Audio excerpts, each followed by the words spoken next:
Hello and welcome to Law Prep with me, Ayushi Rajput. With just a few days remaining in CLAT, there is a huge demand from the students to help them understand what should be their last 30-day strategy for the English section for the upcoming CLAT 2024 exam. Now, I understand there are multiple things that need your attention at this time. GK का backlog भी है, revision भी करना है, मॉक्स भी देने हैं, analysis भी करना है, स्ट्रैटेजी भी बनानी है, वोकैबुलरी भी पेंडिंग है, लीगल भी पेंडिंग है. There are a lot that's going on. So what are some do's and don'ts that you should remember with respect to the English section which will help save your time in the coming few days? Because when we are moving towards the final days in the examination, we have to prioritize our time and we have to see that we end up giving our time to the best possible things, to the most optimal usage instead of wasting it. So if you listen carefully to till the end of this video and if you follow the tips that I'm giving you, you will be able to optimally use your time and prioritize the important sections in the English part of the examination. Now, when we narrow down and try to understand where should we focus, we first have to know what comes in the exam, right? तो कुछ भी random हम पढ़ते रहें जिसके exam में आने के चांसेस ही नहीं है, उससे बेटर है हम पहले ये पता लगाएं कि एग्जाम में क्या आ सकता है, कितनी प्रोबेबिलिटी है, कितना वेटेज होगा. So the first and the most important tip that I will give you is to go through the previous year question papers, solve the consortium website sample papers, go through all the latest information that's available on the CLAT consortium website, understand different questions, question types, and what is their weightage. If you have not done this, you can also watch my previous video which I've shared on the Law Prep YouTube channel where I've talked about the most expected questions for CLAT 2024 for the English section. You can do that and that will help you understand the expected questions pattern and the weightage of different questions in the examination. इससे ये होगा कि जिनका weightage ज़्यादा है उनको हम prioritize कर पाएंगे, जिनका weightage कम है उनको हम थोड़ा सा कम टाइम देंगे. तो क्योंकि आखिरी के कुछ दिनों में हमें बहुत स्ट्रेटेजिकली अपना टाइम डिवाइड करना है. Once you are done with this and trust me, वो सेम स्ट्रैटेजी आप इंग्लिश के अलावा दूसरे सेक्शंस के लिए भी यूज कर सकते हो and it is a very good and important strategy. ऐसा कोई क्लैट टॉपर नहीं होगा जिसने PYQs सॉल्व नहीं करे होंगे या PYQs का एनालिसिस नहीं किया होगा. तो अगर ये चीज आपने अभी तक नहीं करी है तो make sure you are doing this. Once you are done with that, vocabulary is a major pain point for a lot of you. Like this is a pain point that a student who is scoring very good will also come and talk about, and a student who's not scoring good will also come and talk about. But we have to understand the situation that we have, the time that we have in hand, right? So I am going to be very practical here. My purpose is not that you guys spend your whole time, the entire time, only cramming vocabulary. My purpose is by hook or by crook we clear CLAT, right? So when it comes to vocabulary, we will have to play very smart here. क्या हमारे पास समय है हम dictionary लेके बैठ जाएं और याद करें? क्या हमारे पास समय है कि हम रैंडम PDFs खोलें इंटरनेट पे और बस 100 हजार शब्दों को रोज याद करते जाएं? और रिटेंशन कितना याद रहेगा आपको उसमें से? Because you're just looking at a PDF with a list of words here and a list of synonyms and meanings here and just trying to cram everything. Do you think you will be able to retain this information that you're cramming uselessly and mindlessly? No. So what should be done? One, you will have to come to terms with the fact that you have already given whatever amount of time you gave to vocabulary throughout your year of preparation. Now is a time to slow it down a little bit, pause a little bit. Instead of learning new words from random PDFs and cramming them mindlessly, it's better कि आपने पूरे साल जो notes बनाए हैं उनको revise करो. आपने पूरे साल vocab के जो नोट्स बनाए, क्या उनमें से हर एक वर्ड आपको याद है? मैं अभी मीनिंग पूछूंगी तो किसी भी वर्ड का बता दोगे? अगर नहीं है ऐसा तो first go and revise the notes that you made through out the year. इतनी मेहनत करी है, रोज न्यूज़पेपर से नोट्स बनाए हैं, कुछ याद भी कर लो. एंड बिकॉज वो नोट्स तुमने खुद बनाए हैं, वो वर्ड्स तुम्हें न्यूज़पेपर से, मॉक से, अलग अलग सोर्सेज से खुद से मिले हैं, तो there is also a story attach to these words and there are high chances that you will be able to retain them, remember these words in the long term. Secondly, we can also revise word roots. Word root का revision कभी बेकार नहीं जाता. कुछ common word roots हैं English में जो हमेशा हेल्पफुल होते हैं वोकैबुलरी के मीनिंग को समझने में. Third, you can also go through a list of high frequency words. High frequency words की लिस्ट इंटरनेट पे तुम्हें कहीं भी बहुत आसानी से मिल जाएगी. तो those high frequency words in English, you can take a quick look at that list. बहुत ज़्यादा रटने की ज़रूरत नहीं है, but just read it maybe once और twice. So those words are going to be helpful.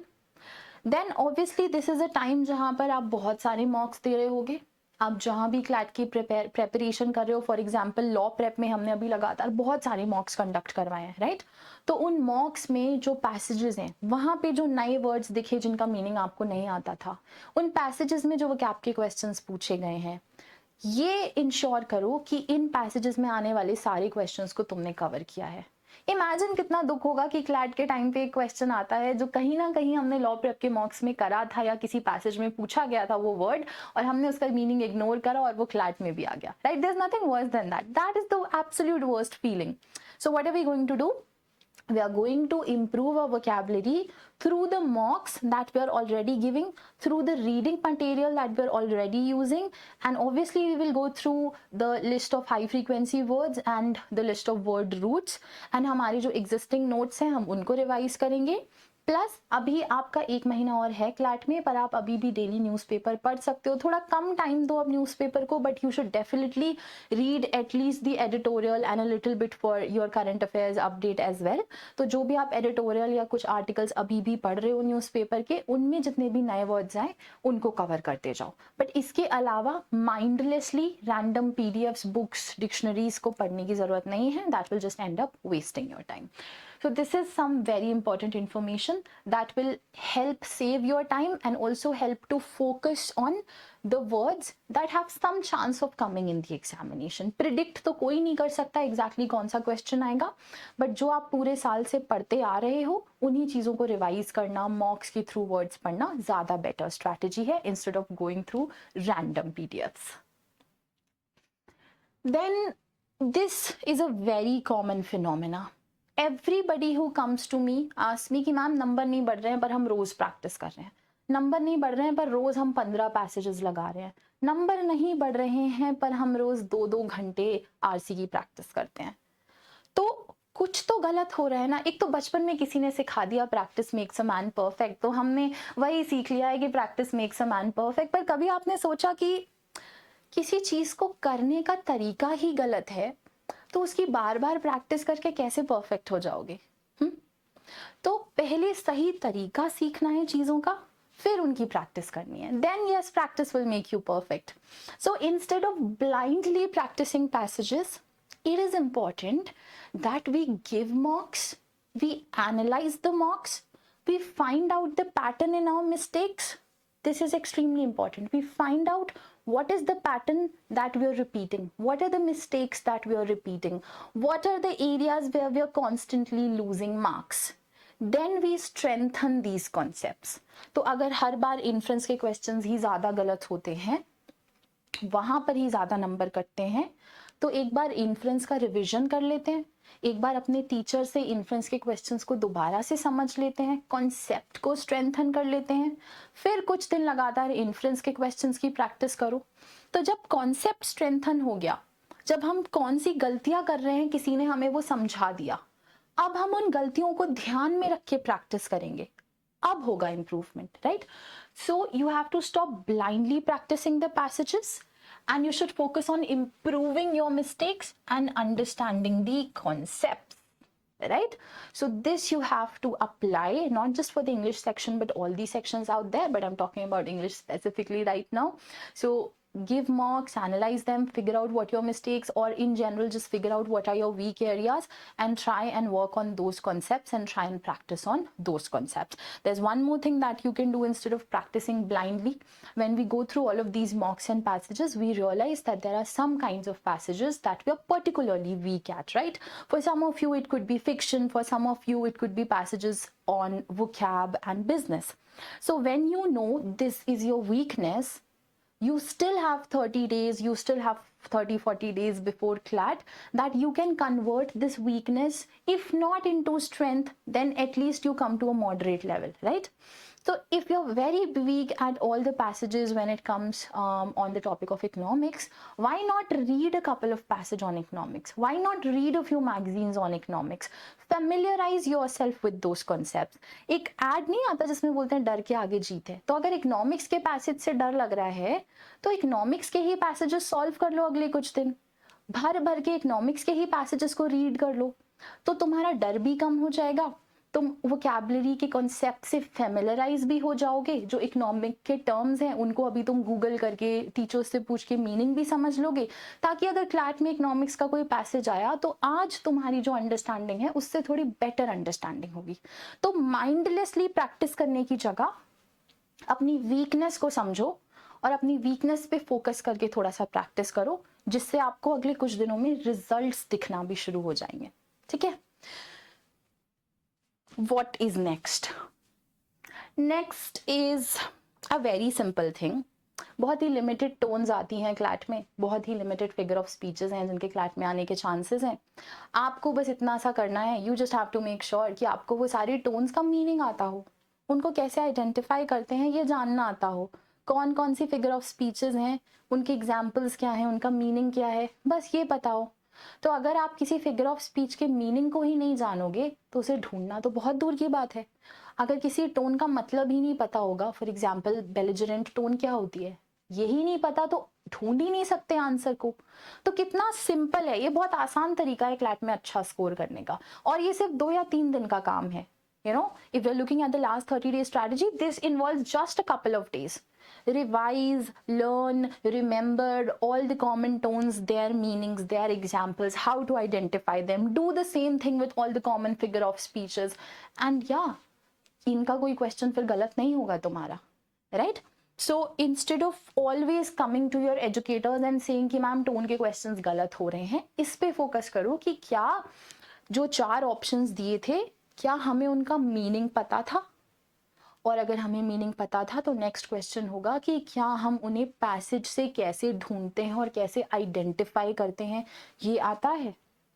और अगर ये दोनों चीज़ें आती हैं तो फिर टोन के क्वेश्चंस गलत नहीं होंगे। And similar logic applies for figure of speech, कि क्या हमें उस फिगर ऑफ स्पीच को ढूंढना आता है, समझना आता है, क्या हम देख लेते हैं कौन सा फिगर ऑफ स्पीच यूज़ हुआ है, क्या हमें उसका मतलब आता है, क्या हम उसके एग्जाम्पल से आइडेंटिफाई कर सकते हैं। बस इन चीज़ों का बेसिक रिविजन, बेसिक प्रैक्टिस कर लीजिए 1-2 दिनों में, एंड ये टॉपिक आपका 100% कंप्लीट हो जाएगा और आप अच्छा स्कोर करोगे क्लैट में, this I guarantee. Now after all of this there is one more pain point. ये है ना पेन पॉइंट, ग्रामर। बहुत सारे लोग बैठे हैं पूरे मॉड्यूल्स ले लेके। I actually do know some students जो एक्चुअली ग्रामर का मॉड्यूल्स लेके बैठे हुए हैं लास्ट के दिनों में और बोल रहे हैं मैम मुझे ना बस ग्रामर का मॉड्यूल कंप्लीट करना है। उस ग्रामर के मॉड्यूल में प्रैक्टिस एक्सरसाइजेज हैं, रूल्स हैं, बहुत सारी चीज़ें हैं। बहुत सारे लोग रेन एंड मार्टिन लेके घूम रहे हैं, रट रहे हैं। समझो ज़रा कुछ चीज़ें। What I do is, I actually just stick to the point. I try to come to the core of the issues. मैं सिर्फ मुद्दे की बात करती हूँ, इधर उधर की बातें करके तुम्हारा टाइम वेस्ट करने का कोई पॉइंट नहीं है। तो तुम समझो ग्रामर में होता क्या है क्लैट में। अभी तक ग्रामर सैम्पल पेपर में जो पूछी गई, पिछले साल 2 सैम्पल पेपर जो आए और जो भी सैम्पल पेपर में थोड़ी बहुत ग्रामर आई है, उसको तुमने एनालाइज करा और देखा कि किस डिफिकल्टी लेवल के क्वेश्चंस हैं। They are very basic grammar questions, very basic.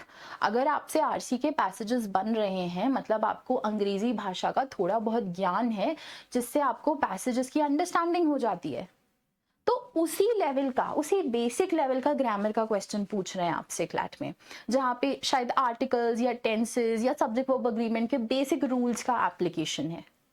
तो हम अभी पूरे एक्टिव पैसिव स्पीच, टेंसेस के rules, verb plus first form plus ING form, ये सब करने बैठे, उससे बेटर है कि हाँ, हम एक बार रिवाइज जरूर करेंगे सारे इंपॉर्टेंट ग्रामर टॉपिक्स। कौन कौन से इंपॉर्टेंट ग्रामर टॉपिक्स हो गए? फॉर एग्जाम्पल, आप जो बेसिक्स होता है जैसे नाउन, वर्ब, एडजेक्टिव्स, एडवर्ब्स, इनको कैसे आइडेंटिफाई करना है, इसको रिवाइज कर लीजिए।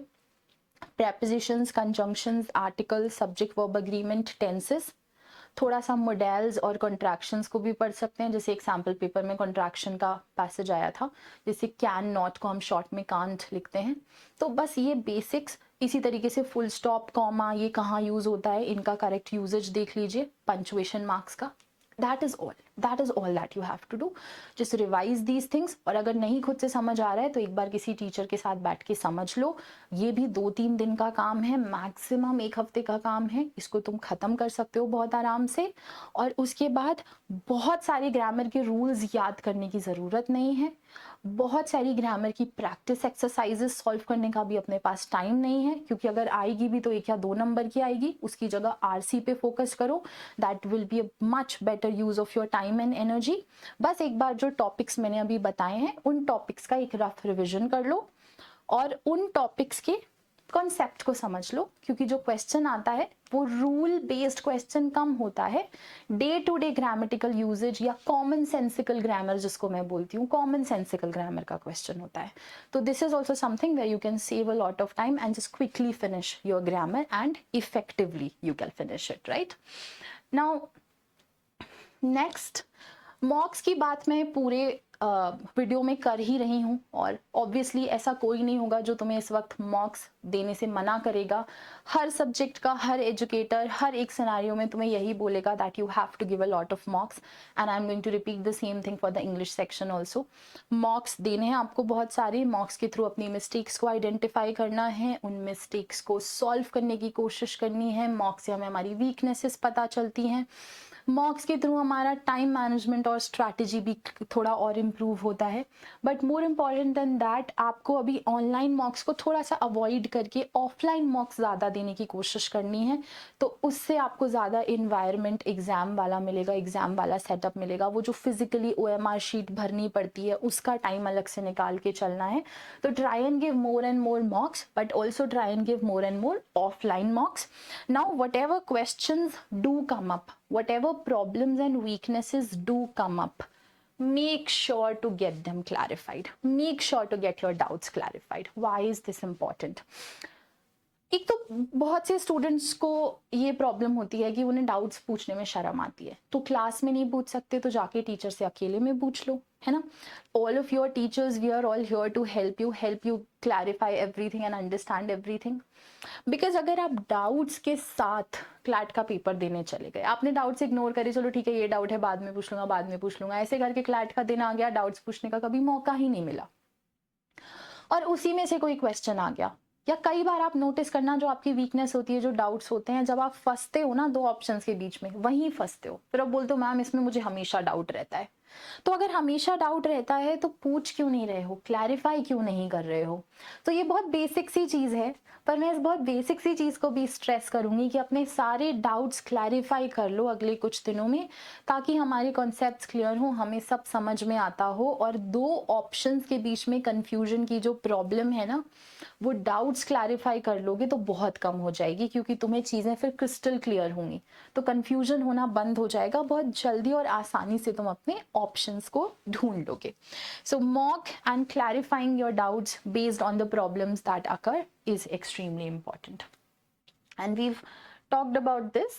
But lastly, there is a very big benefit of mocks, not just for the English section but for all the sections, but it does come up to the English section as well. Number 1, you will get to know how much time you should ideally give. किसी और की बात मानने की जरूरत नहीं है कि मैंने बोला 25 मिनट्स में इंग्लिश सेक्शन करो, किसी ने बोला 30 मिनट्स में करो, किसी ने बोला 15 मिनट्स में करो। आप एक अपना खुद का ऑप्टिमल टाइम निकाल के ला पाओगे जब आप बहुत सारे मॉक्स दोगे, उनको एनालाइज करोगे कि ऑन एन एवरेज मैं 25 मिनट्स में कर लेता हूँ और मेरा ठीक ठाक स्कोर आ जाता है। या मुझे शायद इंग्लिश में 30 मिनट्स लगते हैं पर मेरी एक्यूरेसी परफेक्ट है, मेरा स्कोर हमेशा 22 के ऊपर ही आता है या 22-23 आता है, राइट? तो आपको आइडिया लग जाएगा कि कितना टाइम देने से आप कितना स्कोर करोगे और वो वर्थ इट है या नहीं है। तो एक तो आपकी एक रफ स्ट्रैटेजी बन जाएगी। दूसरा, अगर आप कुछ एक्सपेरिमेंट्स करना चाहते हो, बिकॉज ये बहुत अच्छा टाइम है अगर हमें एक्सपेरिमेंट करने हैं, बट ये आखिरी का टाइम है अगर हमें एक्सपेरिमेंट करने हैं। इसके बाद in the month of November मैं आपको बिल्कुल भी एक्सपेरिमेंट करना रेकमेंड नहीं करूंगी। तो अभी आप कुछ छोटे मोटे एक्सपेरिमेंट्स करके देख सकते हो। आपको लगता है आपको पैसेज की स्किमिंग ट्राई करनी है, ट्राई दैट। आपको लगता है कि आप इंग्लिश के सेक्शन को लास्ट में अटेम्प्ट करना चाहते हो, वो ट्राई कर लो। आपको लगता है इंग्लिश को सबसे पहले अटेम्प्ट करना ज़्यादा यूजफुल होता है, वो ट्राई कर लो। अभी अगले कुछ 1-2 मॉक्स में एक्सपेरिमेंट कर लो, एक अच्छी स्ट्रैटेजी बना लो जो आपके लिए यूजफुल है, जो सबसे ज़्यादा इफेक्टिव स्ट्रैटेजी की तरह आ रही है, then stick to it. This is very important. जो स्ट्रैटेजी बनाई है, स्टिक टू इट। फिर कोई टॉपर वीडियो देख के उसकी स्ट्रैटेजी कॉपी नहीं करनी, फिर किसी दोस्त ने कुछ बोल दिया तो उसकी स्ट्रैटेजी कॉपी नहीं करनी। तुम्हें एक्सपेरिमेंट करना है। किसी की स्ट्रैटेजी अच्छी लग रही है तो ब्लाइंडली कॉपी करने की जगह अभी एक्सपेरिमेंट करके देखो कि क्या वो स्ट्रैटेजी तुम्हारे लिए काम कर रही है। If it works for you, कैसे पता चलेगा? एक्सपेरिमेंट करने के बाद। Then stick to that strategy. तो थोड़ा एक्सपेरिमेंट करने के बाद हमने एक स्ट्रैटेजी बना ली जो हमारे लिए इफेक्टिव है, जो हमारे मॉक्स में काफ़ी यूजफुल हो रही है, फिर हमें उसी स्ट्रैटेजी पे टिके रहना है अगले 1 महीने तक भी और क्लैट वाले दिन तक भी। लास्ट में अपनी स्ट्रैटेजी चेंज नहीं करनी। Whatever is working for someone else might not work for you, so you have to come up with your own strategy. ये सारी चीज़ें ना यूजुअली इग्नोर हो जाती हैं। अभी लास्ट मिनट में revision, mock analysis, mock score, क्या रैंक आ रही है, इसी पे फोकस रहता है।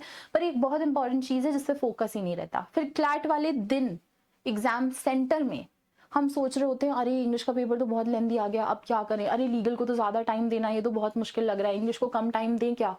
ये सब पहले से प्लान करके जाओ ताकि एग्जाम में तुम हर सिचुएशन के लिए रेडी हो। तो थोड़ा सा एक्सपेरिमेंट अभी से कर लो, कौन से सेक्शन को पहले करोगे, बाद में करोगे, और उस सब का असर तुम्हारे इंग्लिश के सेक्शन के स्कोर पर भी पड़ेगा। कुछ लोग जब इंग्लिश को सबसे पहले स्कोर करते हैं तो बहुत अच्छा स्कोर करते हैं, जब सबसे पहले अटेम्प्ट करते हैं, आई एम सो सॉरी, तो बहुत अच्छा स्कोर करते हैं। सबसे आखिरी में अटेम्प्ट करते हैं तो शायद उतना अच्छा स्कोर नहीं कर पाते, छूट जाता है। तो figure out what works the best for you. Now you have to practice not getting attached to a question. That is another problem. There are a lot of you who end up wasting a lot of time on one question because you read the passage, you tried solving this question, नहीं बना, पर तुमने अंदर से एक जिद सवार कर लिया कि नहीं इसको तो मैं सॉल्व ही करूंगा, and you end up giving 1 minute, 1.5 minute, 2 minutes to one question. और फिर शायद नेक्स्ट पैसेज इजी था, नेक्स्ट क्वेश्चंस इजी थे, पर वो कर ही नहीं पाई क्योंकि यहाँ पे टाइम वेस्ट कर दिया। तो this problem of getting attached to a passage और getting attached to a question is again a bigger problem, but this will have an impact on your overall score in the English section as well as in the whole CLAT paper. तो mock analysis के बहुत सारे benefits और बहुत सारी चीज़ें बताई हैं मैंने जो तुम्हें ध्यान रखनी है इन आखिरी के 30 डेज में, other than the important questions, topics and concepts that you have to cover. Practice mock and analysis and strategy is also something that you have to focus equally on, right? And make sure that you give enough mocks, you practice enough questions. Just to summarize everything, you ask your doubts, you revise whatever notes you've made of vocabulary, and you strengthen your core concepts of reading comprehension. And with that, you will be all set for these 30 days, and there will be no problem that you're going to face in the CLAT examination. So this is it from me, Ayushi Rajput, and stay tuned on the Law Prep YouTube channel for more such videos.